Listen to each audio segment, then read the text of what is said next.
ہم انسانوں نے ہر چیز کو اپنے لیے ٹینشن بنا دیا ہے۔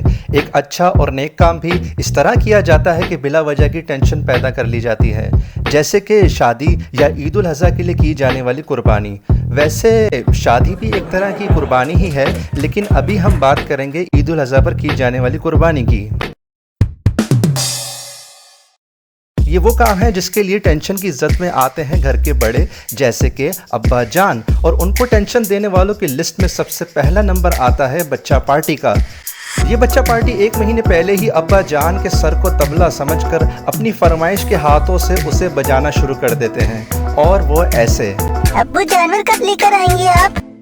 پاپا مزمل لوگوں کی نا گائے آ گئی ہے، ہماری کب آئے گی؟ ابو میں نے دوستوں سے کہا ہے کہ سب سے بڑی گائے ہماری ہوگی اس بار، ہے نا ابو؟ بابا سب دوستوں کے گھر جانور آ گئے، وہ مجھے چڑھا رہے ہیں، ہمارا بکرا کب آئے گا؟ پاپا آج چلی نا منڈی جانور لینے؟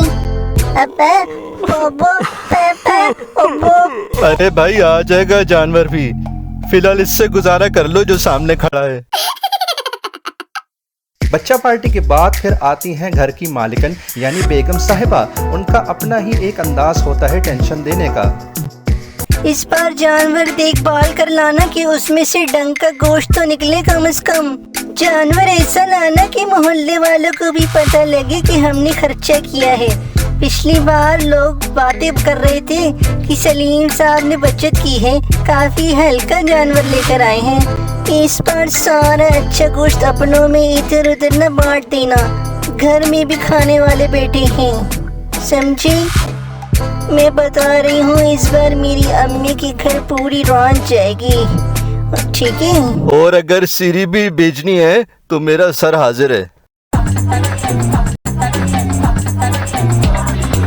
پھر ٹینشن دینے والوں میں جو تیسرا کردار آتا ہے وہ ہے کسائی کا، جس کو کسی حسین دوشیزہ لڑکی سے بھی زیادہ اہمیت حاصل ہوتی ہے، جس کو بک کروانا سب سے پہلا مشکل مرحلہ ہوتا ہے۔ اس کے بعد اس کے چرنوں کو چھو کر، اس کے ہاتھ چوم کر اس کو راضی کرنا کہ وہ عید کے دن وقت پر آ جائے۔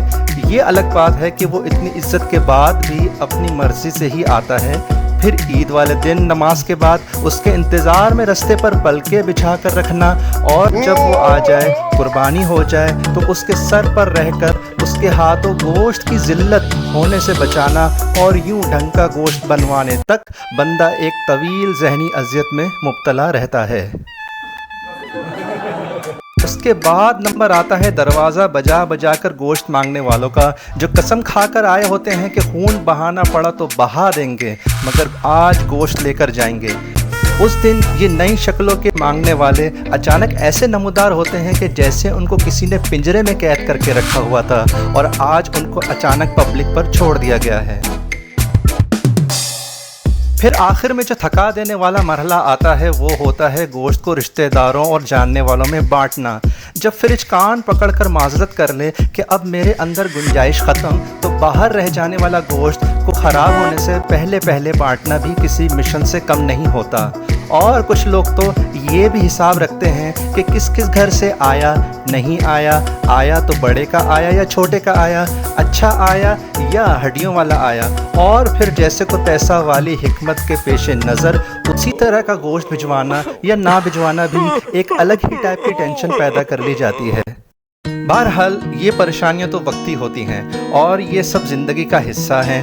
یہ کام ٹینشن تو دیتے ہیں، مگر یہ احساس ساری تھکن اتار دیتا ہے کہ آپ نے صاحب حیثیت ہونے کے ناطے سنت ابراہیمی کو ادا کر دیا ہے۔ اور یہی نہیں، جب گوشت پک کر سامنے آتا ہے تو اس کی لذت رہی سہی تھکن بھی اتار دیتی ہے۔ اور جن کی بس یہ نیت رہی ہو کہ قربانی دکھاوے کے لیے نہیں کرنی بلکہ محض اللہ کی رضا حاصل کرنے کے لیے کرنی ہے، تو ایسے لوگ ایک الگ ہی سکون پاتے ہیں۔ آخر میں بس یہی کہوں گا کہ اپنا اور اپنوں کا بہت سارا خیال رکھیں، اور اس ویڈیو کو لائک کریں، دوسروں کے ساتھ شیئر کریں، اور اس چینل مہر کی کتاب کو سبسکرائب کرنا نہ بھولیے گا۔ Thanks for watching.